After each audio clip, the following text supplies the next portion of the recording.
เนี่ยดูเราเจ้าอินอย่างผู้ที่การต้องแต่งรถไม่รู้你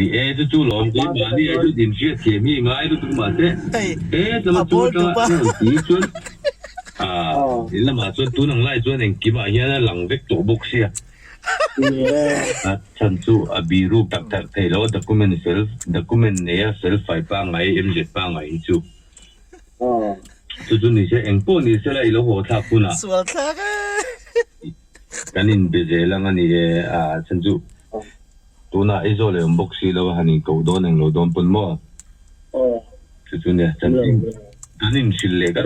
แต่ยี่ห้อหัวทักคุณมั่วกันคนคนเลยไม่เห็นเอะไรที่น่าเพื่อบุญค่ะ